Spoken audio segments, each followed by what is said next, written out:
여름 내내 밤이면 밤마다 옆집에선 음악 소리가 들려왔다. 개츠비의 푸른 정원은 속삭임과 샴페인 그리고 별빛으로 가득 찼고 남자와 여자들이 그 사이를 분화비처럼 오갔다. 오후 만조 때가 되면 그의 손님들이 잔교 꼭대기에서 바다로 다이빙을 하거나 해변의 뜨거운 모래사장에서 일광욕을 했다. 그럴 때면 그의 모터보트 2대가 물거품 위로 수상스키를 끌고 다니며 해협의 물살을 갈랐다. 주말마다 그의 롤스로이스는 셔틀버스가 되어 아침 9시부터 자정이 넘도록 시내에서 파티 손님들을 실어 날랐고 그의 스테이션 웨건은 기차로 오는 손님들을 태우고 노란 딱정벌레처럼 부지런히 돌아다녔다. 그리고 월요일에는 특별 채용한 정원사를 포함한 8명의 하인들이 하루 종일 걸레, 솔, 망치, 전지 가위 등을 들고 지난밤 부서져 나간 것들을 열심히 손보았다.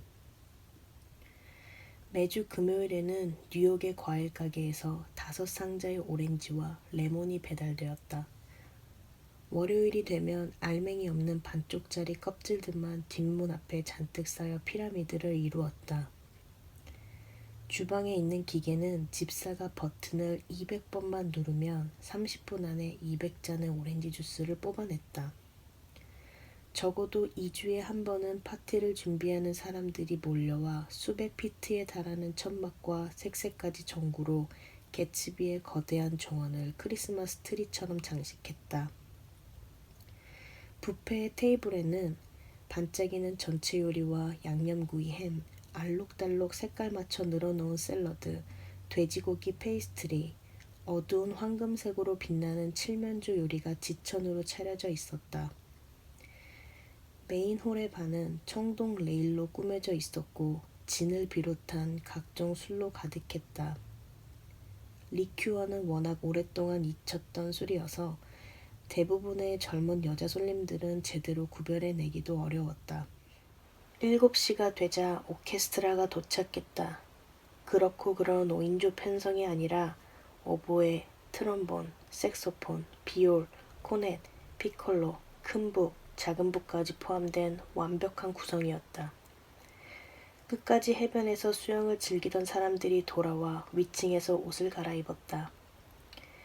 뉴욕에서 온 차들은 5겹으로 주차되어 있었고 홀과 복도와 베란다는 화려한 원색으로 가득 찼고 최신 유행의 기묘한 헤어스타일, 카스티아의 최상품도 울고 갈 최고급 쇼를 걸친 여자들로 붐볐다.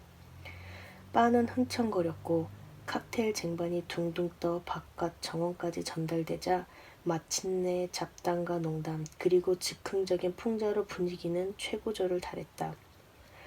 소개를 받고는 금방 잊어버리는가 하면 서로 이름도 모르는 여자들이 끼리끼리 신나게 떠들어댔다. 지축이 기울어지며 태양이 그 빛을 잃자 불빛은 더욱 밝아졌다. 오케스트라가 끈적끈적한 칵테일 뮤직을 연주하기 시작하자 군중의 합창도 음정을 높였다.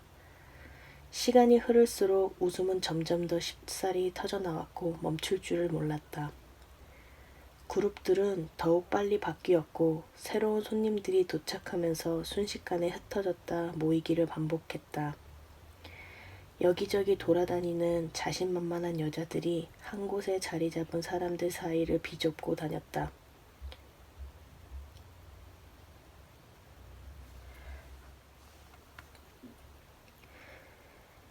여기저기 돌아다니는 자신만만한 여자들이 한 곳에 자리 잡은 사람들 사이를 비집고 다녔다.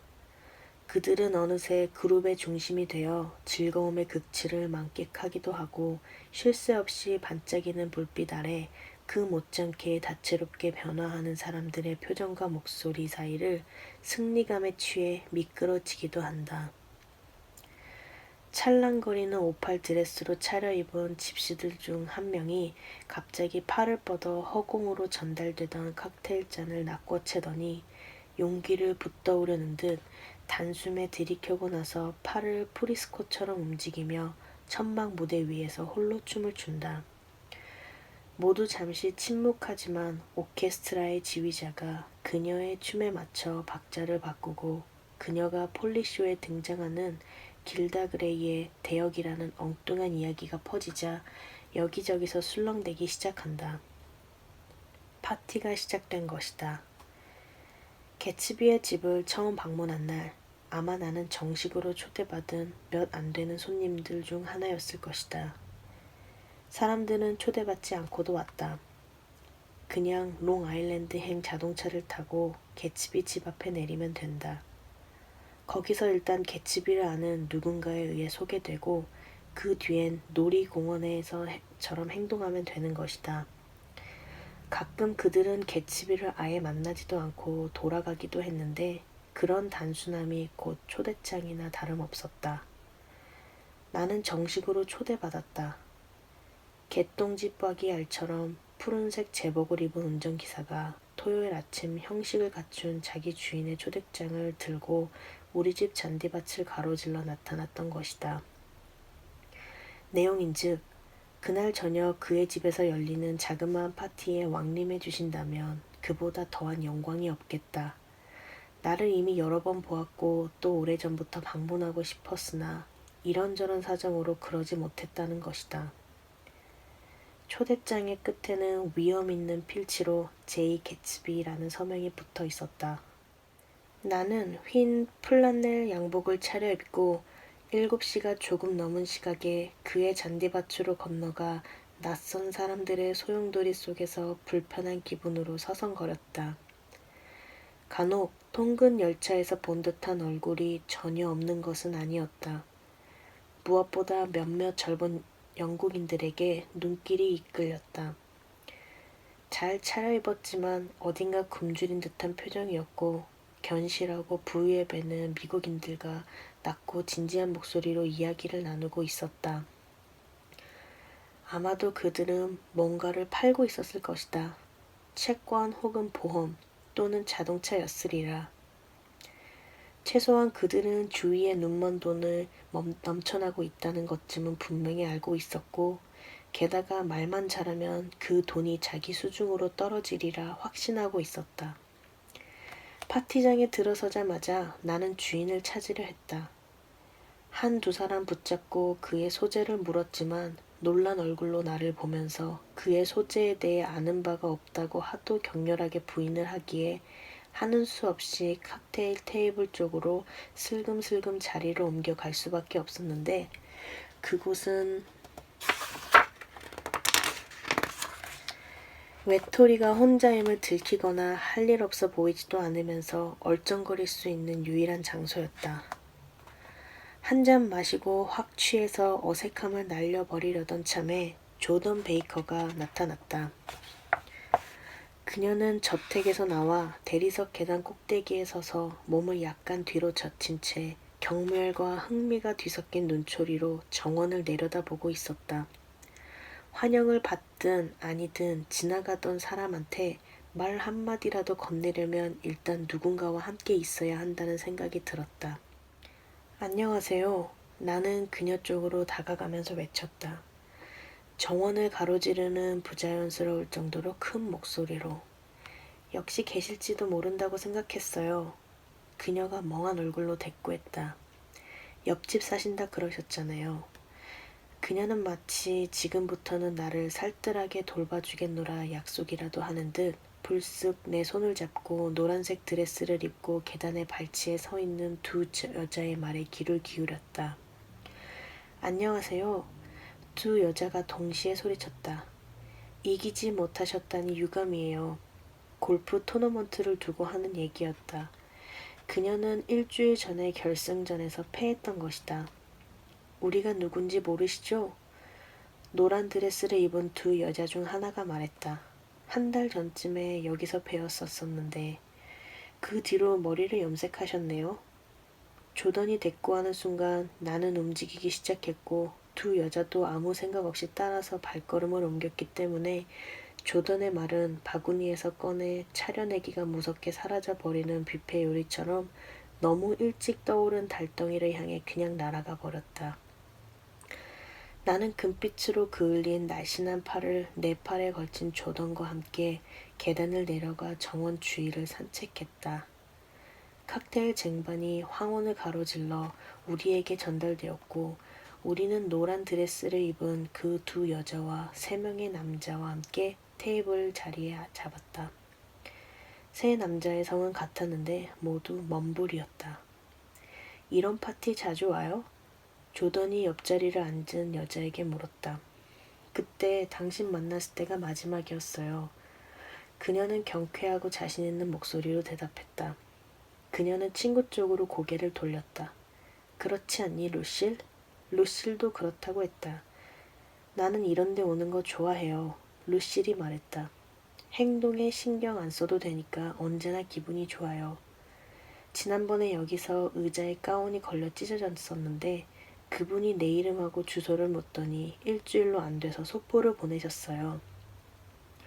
크루아리에에 새 이브닝 드레스가 들어있더라고요. 그걸 받았어요? 조던이 물었다. 그럼요. 오늘 입고 오려고 했는데 가슴께가 너무 커서 좀 줄여야 해서요.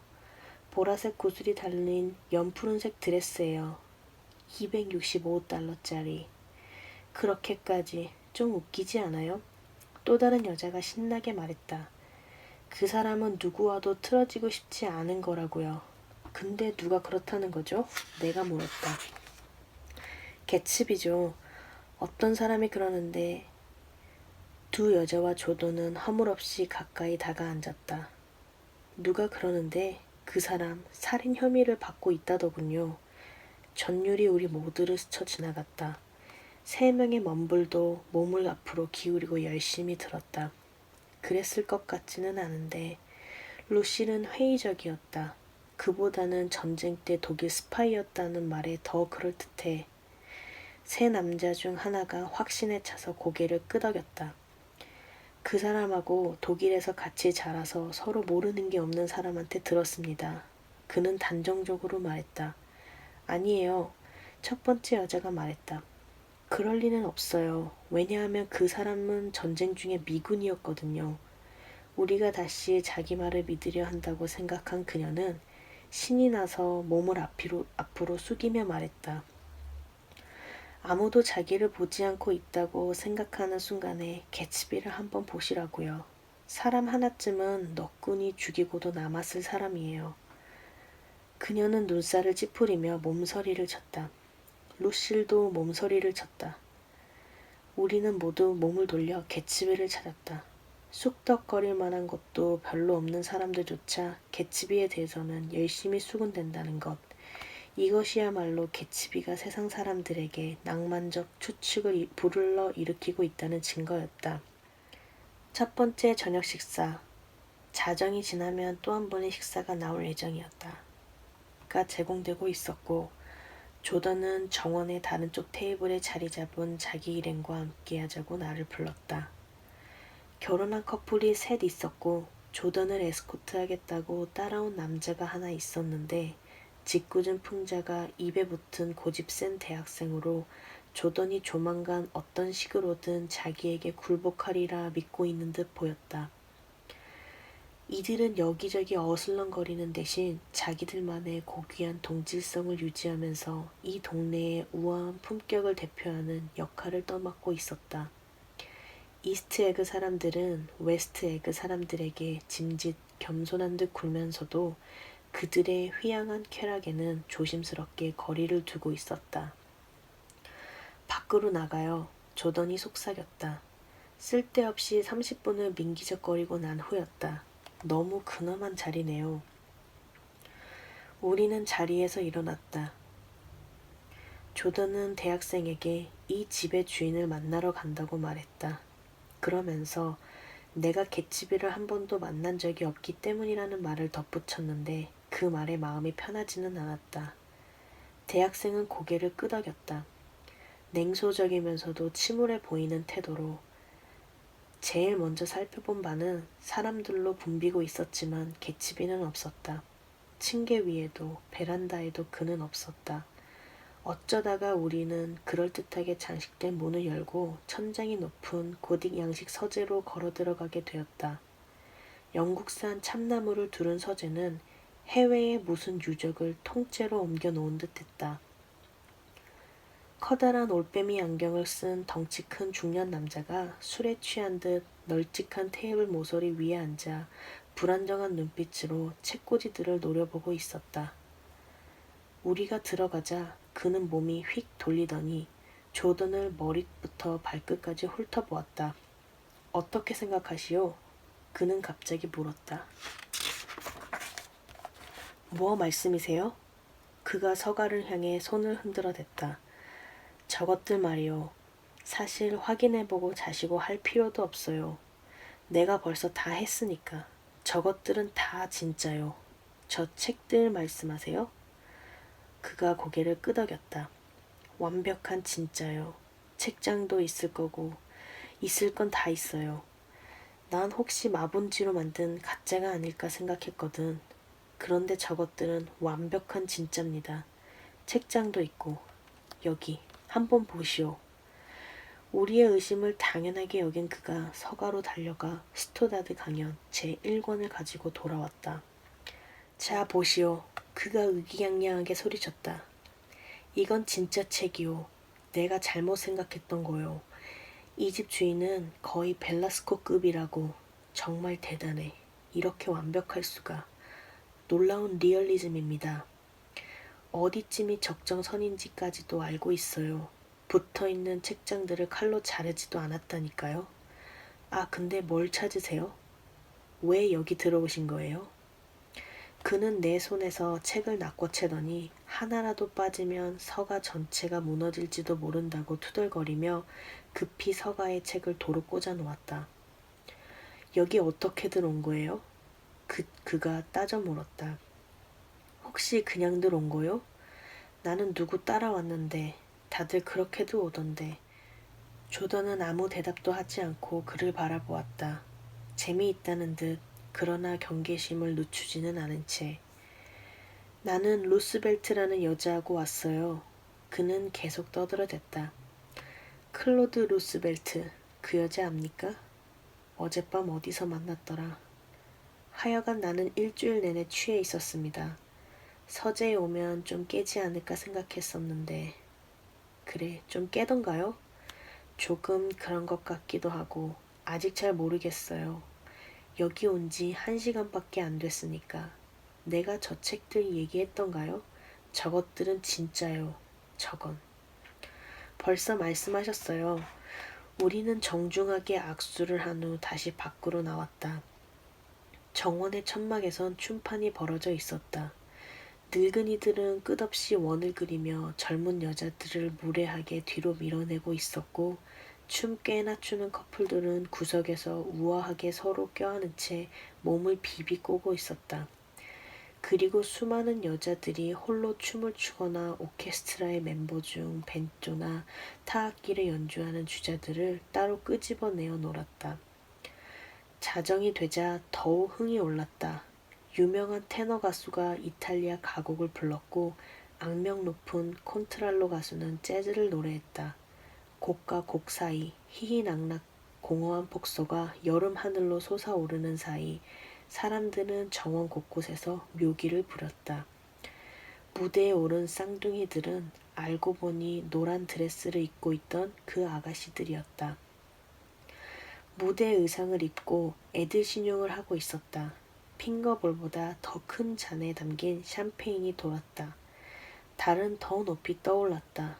해협 위에 둥둥 뜬 세모꼴의 은빛 비늘이 잔디밭에서 두들겨대는 벤조 리듬에 따라 조금씩 흔들리고 있었다. 나는 여전히 조던 베이커와 함께 있었다. 우리는 내 또래의 남자 하나와 작은 체구의 별것 아닌 얘기에도 엄청난 폭소를 터뜨리는 시끄러운 여자와 같은 테이블에 앉아 있었다. 나는 혼자 마셨다. 핑거볼 2잔 분량의 샴페인을 받아 들이켰다. 그러자 눈앞의 광경이 뭔가 의미 있고 중요하면서도 심오한 것으로 변했다. 공연의 막간에 내 또래의 그 남자가 나를 쳐다보며 미소를 지었다. 구면인 것 같은데요. 그가 정중히 말했다.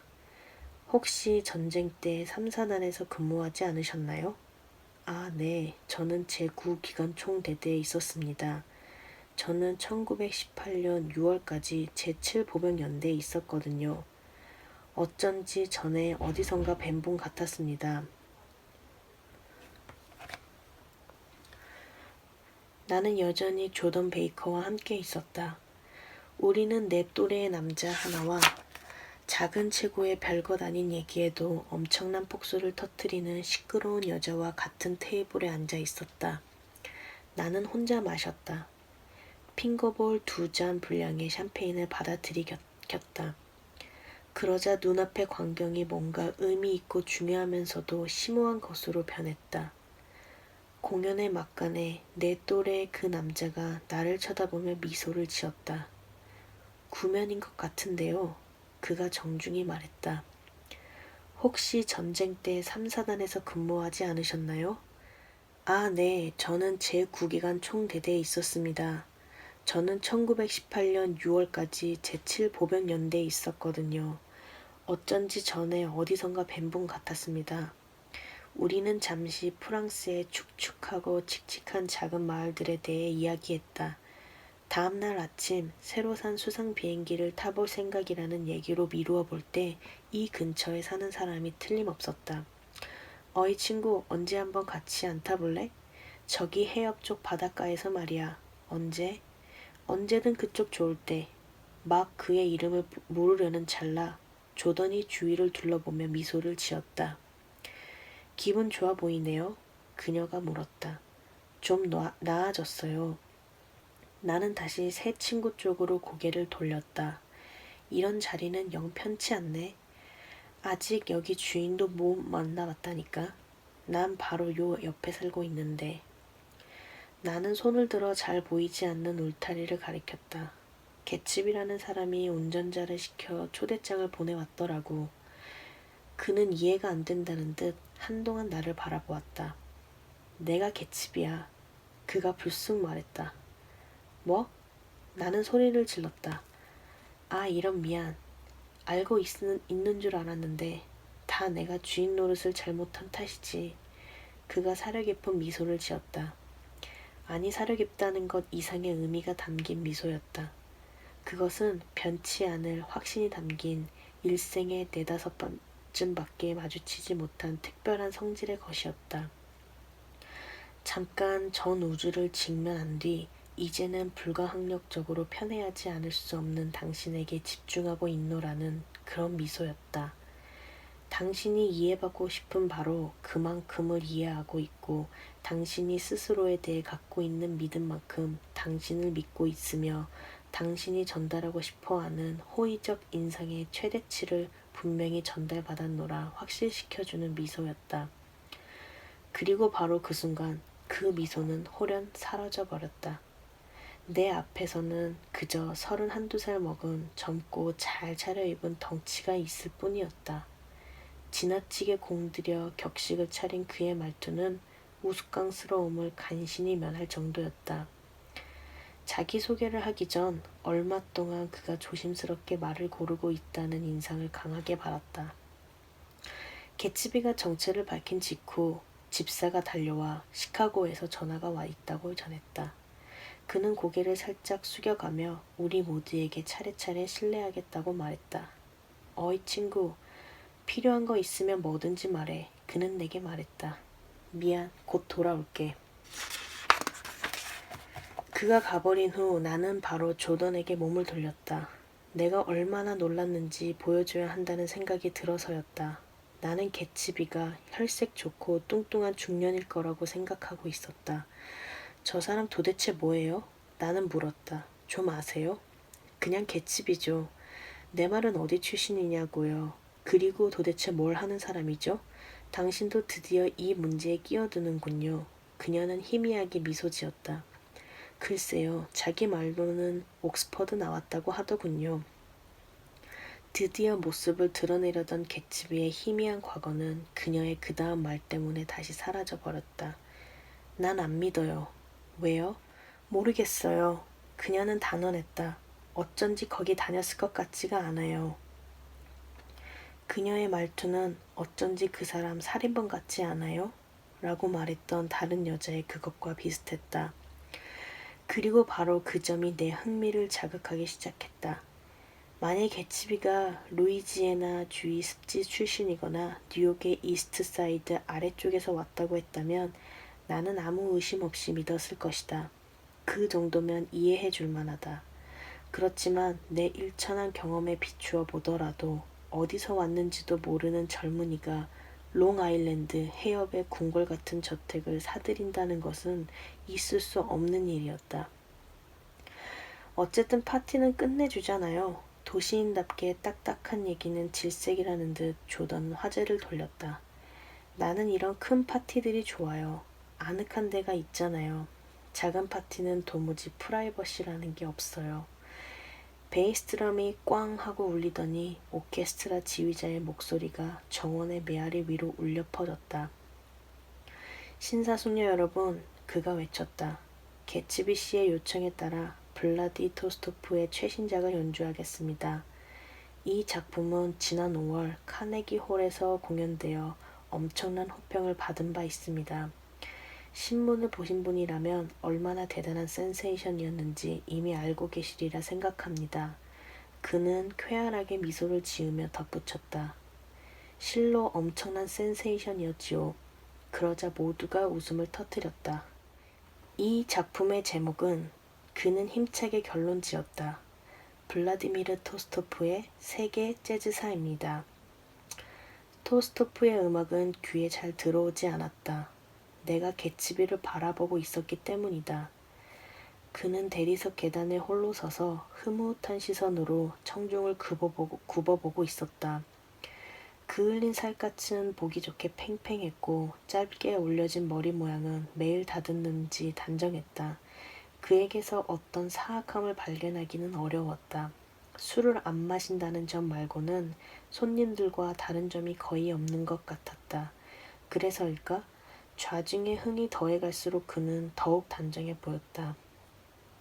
세계 재즈사가 끝나자 여자들은 애교스럽게 남자 어깨 위에 머리를 올려놓는가 하면 기절이라도 하듯이 남자들의 팔에 갑자기 몸을 맡기기도 하고 심지어 누가 잡아주겠거니 생각하고 사람들 무리 속으로 몸을 던지기도 하였다.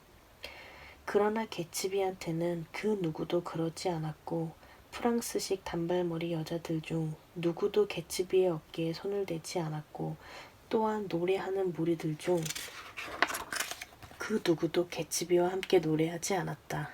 실례합니다. 개츠비의 집사가 갑자기 우리 옆에 나타났다. 베이커 양? 그가 물었다.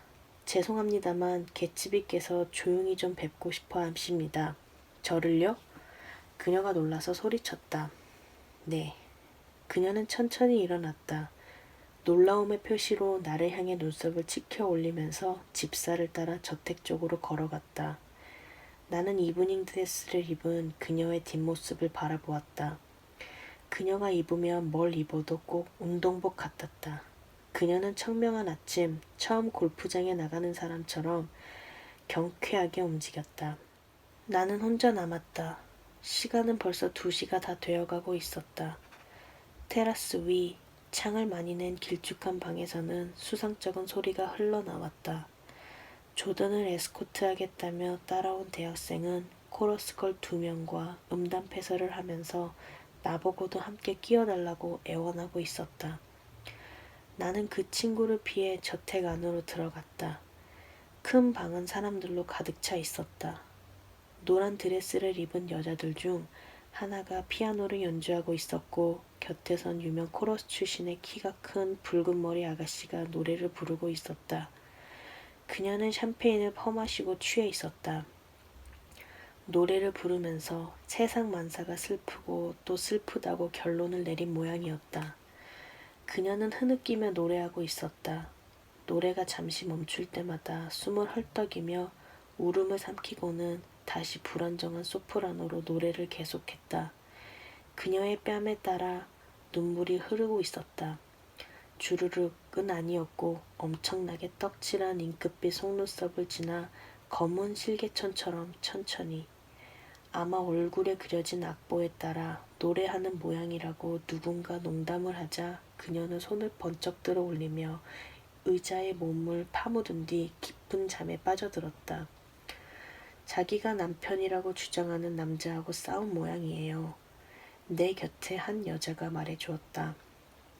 나는 주위를 둘러보았다.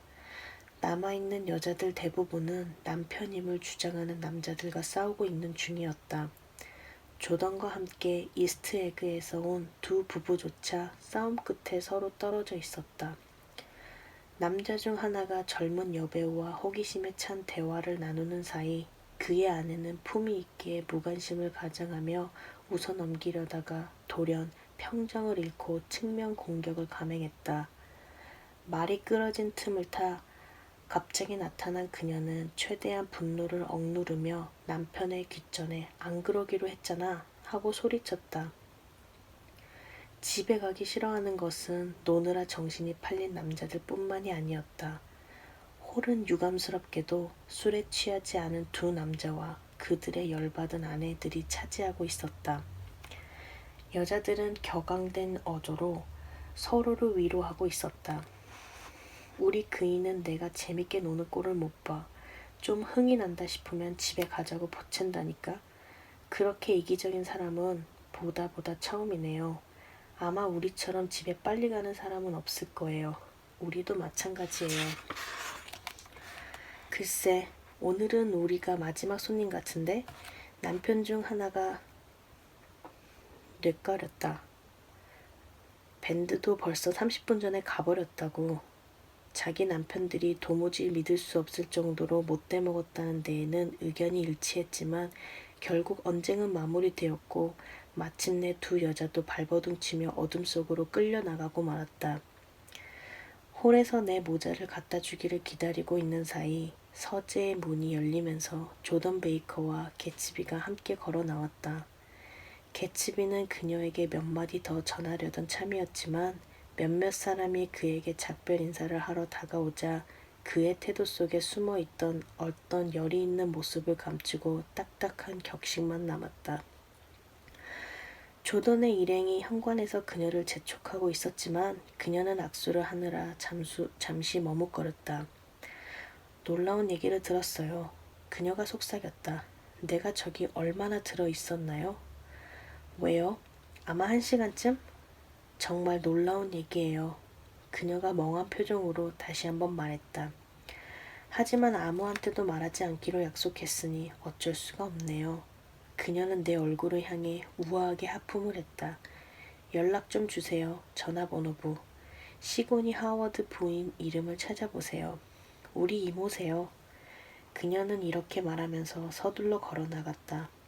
그녀는 갈색 손을 흔들어 유쾌하게 인사를 하고는 현관에 서 있는 일행에 합류했다. 처음 온 주제에 너무 오랫동안 남아있는 게 조금 멋쩍긴 했지만 나는 개츠비를 둘러싼 마지막 손님들과 계속 어울렸다. 나는 개츠비에게 사실 초저녁부터 인사를 하려고 찾아다녔으며 아까 정원에서 알아보지 못해 미안하다고 말하고 싶었다. 그런 말 하지 마. 그가 힘주어 말했다. 뭘 그런 걸 가지고 그래, 친구. 말투도 친근했지만 다정히 내 어깨를 쓰다듬는 그의 태도가 더 친근감을 불러일으켰다. 내일 아침 9시 수상비행기 같이 타기로 한 거 잊지 말라고. 그때 집사가 그의 등 뒤에 나타났다. 필라델피아에서 전화 왔습니다. 알았어. 금방 간다고 전해. 자, 그럼 잘 가. 잘 자, 잘 가. 그는 웃으며 말했다. 그리고 그 미소에는 내가 늦게까지 가지 않고 남아 그의 마지막 손님이 되기를 오랫동안 기다려왔다는 듯 어떤 유쾌한 의미심장함이 담겨 있었다. 잘 가 친구, 잘 자. 그러나 계단을 내려오자마자 나는 이 밤이 이대로 끝나지 않으리라는 것을 알게 되었다. 문에서 50피트쯤 떨어진 곳에 한다스나 되는 헤드라이트가 기괴하고 요란스러운 장면을 비추고 있었다. 개츠비의 차고를 나온 지 채 2분도 안 된 신형 쿠페 승용차가 바퀴 하나가 달아난 채 도랑에 처박혀 있었다. 튀어나온 담벼락의 뾰족한 부분에 걸려 바퀴가 빠진 듯 했고 대여섯 명의 운전기사들이 호기심 어린 눈길로 이 광경을 살펴보고 있었다. 어쨌든 이들이 길을 막고 있었기 때문에 뒤에 있는 차들은 신경질적으로 클락슨을 울려댔고 그 덕분에 혼란이 가중되었다.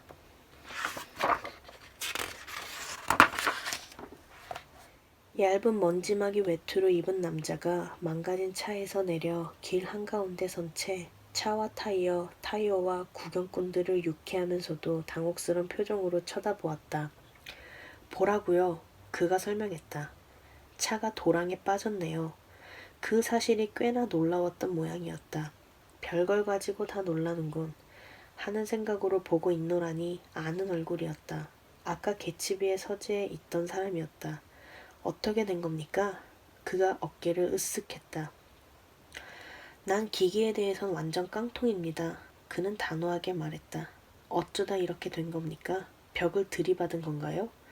나한테 묻지 마세요. 아는 바가 전혀 없다는 듯 올빼미 안경을 대답했다.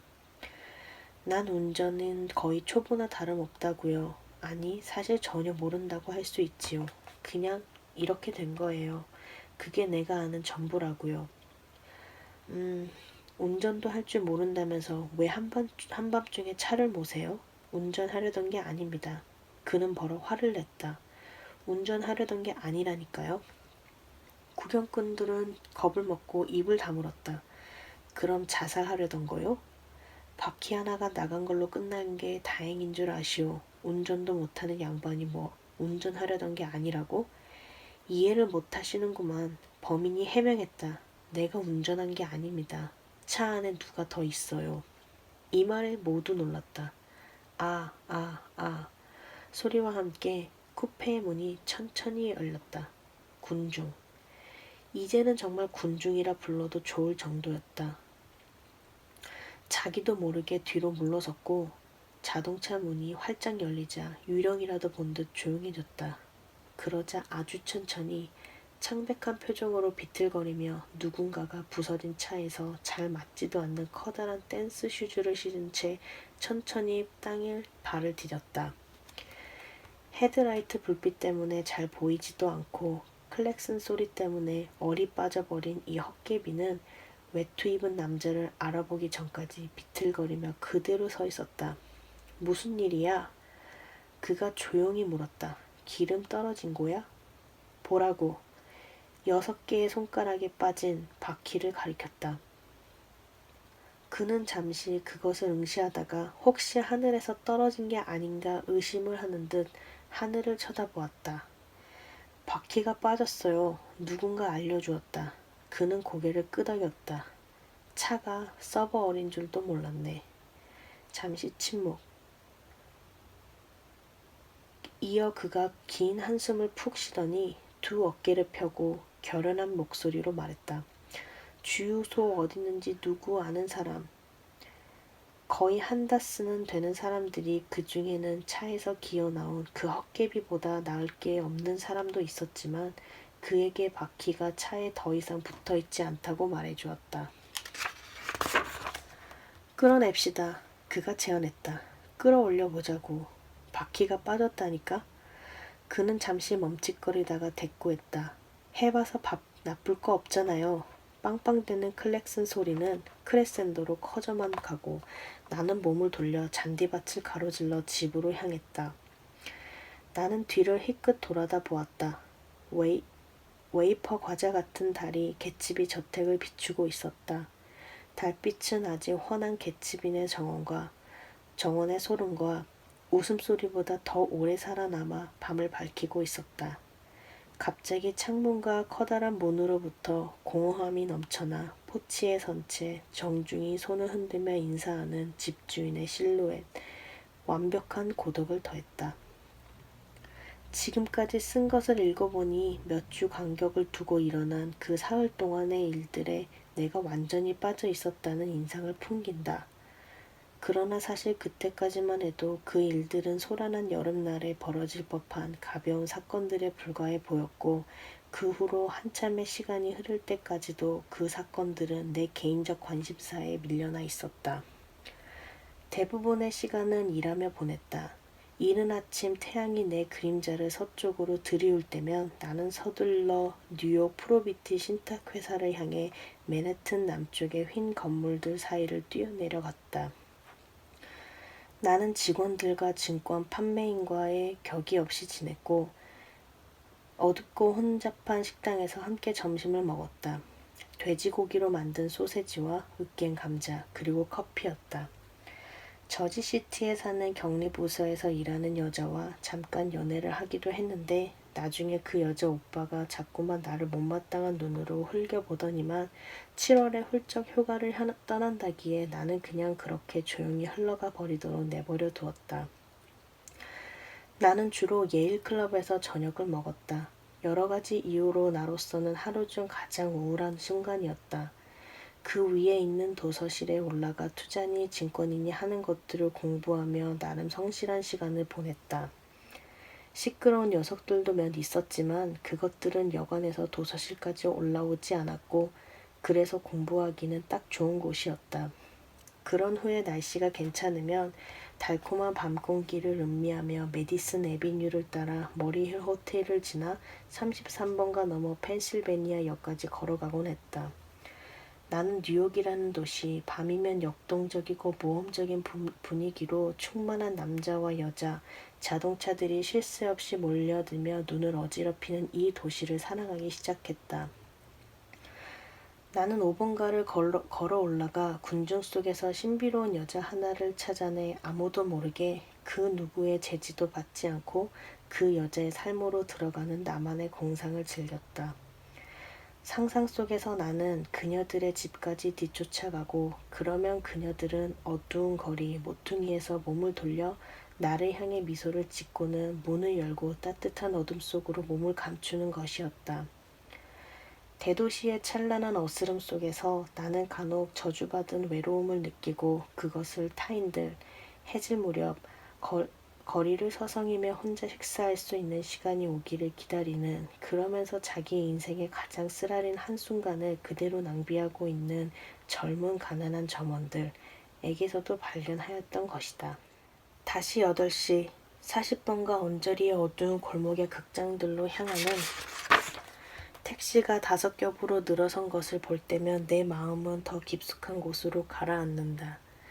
신호 대기 중인 택시들의 형체들은 서로 기댄 채 즐겁게 떠들어대며 들리지 않는 농담에 폭소를 터뜨리고 불을 붙인 담배로 그들의 해독할 수 없는 제스처에 윤곽을 그린다. 즐거움을 나누고 그들의 화기애애한 흥분에 동참하기 위해 급히 서두르는 내 모습을 상상하면서 나는 그들이 행복하기를 마음속으로 기원했다. 한동안 나는 미스 베이커를 만나지 못했다가 한여름에야 만날 수 있었다. 처음엔 그녀와 이런저런 자리를 다니는 게 꽤나 즐거웠다. 그녀는 모두가 알아보는 골프 챔피언이었으니까. 그런데 그 이상의 뭔가가 있었다. 사랑에 빠졌다거나 하는 일은 아니고 일종의 다정한 호기심이랄까 하는 것이 생겼던 것이었다. 겉으로 내보이는 무심하고 거만한 표정 너머에 뭔가가 감추어져 있었다. 허세라는 게 처음부터는 아니겠지만 결국 뭔가를 은폐하게 마련이다. 어느 날 나는 그게 무엇인지 알게 되었다. 워릭의 어느 집에선가 열린 파티에 함께 갔을 때 그녀는 빌린 차를 덮개를 열어놓은 채 빗속에 세워놓고는 그것에 대해 거짓말을 했다. 갑자기 나는 데이지네 집에서는 미처 깨닫지 못했던 이야기를 하나 떠올리게 되었다. 그녀가 처음으로 참가한 메이저 골프 대회에서 하마터면 신문에 날 뻔한 사건이 벌어졌다고 한다. 준결승전에서 그녀가 나쁜 자리에 놓여있던 곡을 슬쩍 옮기려 했다는 의혹이 있었던 것이다. 일종의 스캔들로 비화될 뻔했지만 갑자기 사그러들었다. 캐디가 진술을 뒤집었고 그 밖에 유일한 목격자가 자기가 잘못 본 모양이라고 물러섰다. 그러나 그 사건과 이름은 내 뇌리에 남아있었다. 조던 베이커는 본능적으로 영리하고 똑똑한 사람을 피했다. 이제와 생각해보면 그것은 그녀가 사람들이 규범을 일탈할 기회를 전혀 찾을 수 없는 곳에서만 비로소 편안함을 느끼는 종류의 인간이기 때문이었다. 그녀는 교정이 불가능한 거짓말쟁이였다. 그녀는 작은 손해도 견디지 못했고 따라서 처한 상황이 마음에 들지 않으면 세상을 향해 냉담하고 거만한 미소를 짓는 동시에 그 단단하고 활기찬 몸을 만족시키기 위해 상당히 어렸을 때부터 속임수를 쓰기 시작했을 것이다. 그러거나 말거나 나에게는 별 상관이 없었다. 여자의 거짓말이 심하게 탓할 일은 아니다. 약간 실망이었지만 곧 잊어버렸다. 우리가 차를 모는 것에 대해서 이야기를 나눈 것도 같은 파티에서였다. 그녀가 일하던 사람들에게 너무 가까이 차를 몰다가 우리 차의 팬더가 한 남자의 윗도리 단추를 살짝 건드리면서 이야기는 시작되었다. 차 험하게 모시네요. 나는 항의했다. 좀 조심하든가 아니면 아예 몰지 마세요. 조심하고 있어요. 당신이? 아닌데요. 나 말고요. 다른 사람들. 그녀가 대수롭지 않게 말했다. 그게 무슨 소리죠? 다른 사람들이 비킬 거라는 거죠. 그녀가 우겼다. 사고가 나려면 최소한 둘이 있어야 되잖아요. 당신같이 부주의한 사람을 만나면 어떡하죠? 그러지 않기를 바라야지요. 그녀가 대답했다. 나는 부주의한 사람들을 싫어해요. 그래서 내가 당신을 좋아하는 거예요. 태양빛에 지친 그녀의 회색 눈동자는 앞만 보고 있었다. 그러나 조금 전 그녀는 우리 관계를 격상시킨 것이었고 그 때문에 나는 잠깐 동안 그녀를 사랑한다고 믿었다. 그러나 나는 생각이 느리고 욕망의 브레이크를 거는 내면의 규칙이 많은 사람이다. 나는 우선 고향에 팽개치고 온 애매한 관계에서 확실히 빠져나와야 한다고 생각했다. 나는 일주일에 한 번은 편지를 썼고 그때마다 사랑하는 니기라고 적었지만 그러나 내가 떠올릴 수 있었던 것은 오직 그녀가 테니스를 칠 때면 마치 콧수염처럼 윗입술 위에 땀이 어리는 모습뿐이었다. 그럼에도 불구하고 자유의 몸이 되자면 상대와의 관계를 요령껏 잘 정리해줘야만 한다는 막연한 협정 같은 것이 우리 사이에는 있었다. 모든 사람은 여러 중요한 미덕 중에서 최소한 한 가지쯤은 가지고 있지 않은가 싶은데 내 경우에는 이것이다. 나는 내가 알고 있는 몇 안 되는 정직한 사람들 중 하나다.